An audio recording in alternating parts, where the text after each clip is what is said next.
உங்க அடையாளத்துக்குள்ள போய் புதஞ்சு கிடக்குறாங்க. எந்த அடையாளத்துக்குள்ளேயும் போய் சிக்கி கொள்கிறார்களால் கருத்தியலை பார்க்க முடியாது, கோட்பாட்டை பார்க்க முடியாது. எனக்கு இங்க சமத்துவம் தேவை, சமத்துவம் வேணும்னா சமூக நீதி தேவை. சமூக நீதிங்கிற அளவுகோலை வச்சு பார்த்தா பெரியார் தேவை, அம்பேத்கர் தேவை. நான் சாதின்னு பார்த்தோம்னா நான் பறையர், அம்பேத்கர் பறையர் கிடையாது, நான் எப்படி அவரை ஏற்றுக்க முடியும்?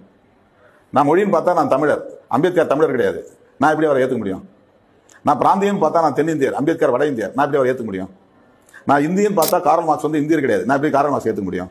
அப்போ இந்த அடையாளங்கள் அளவுகள் கிடையாது.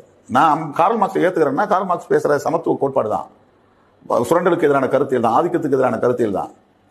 அப்போ அது ஒரு பொது உடைமை தத்துவத்தை பேசுகிற கருத்து எனக்கு உலகம் முழுவதும் பொருந்தக்கூடிய கருத்து, எனக்கும் பொருந்துகிறது. எனவே எனக்கும் தலைவர் கார்ல் மார்க்ஸ். அந்த கார்ல் மார்க்ஸ் நான் கருத்தியல் சார்ந்த அளவுகளை நான் மதிப்பீடு செய்யறதா, நாடுங்கிற அளவுகளை பார்க்குறதா, மொழிங்கிற அளவுகளை பார்க்குறதா, சாதிங்கிற அளவுகளை பார்க்குறதா, மதங்கிற அளவுகளை பார்க்குறது, இதெல்லாம் இந்த ஐடென்டிஃபிகேஷன்ஸ் எல்லாமே டெம்பரரி. இது தற்காலிகமானது. இந்த அளவுக்கு நீங்கள் பொருளாதார ரீதியாக மேம்பட உங்களுக்கு ஆட்டோமேட்டிக்காக நீங்களே அந்த அடையாளங்களை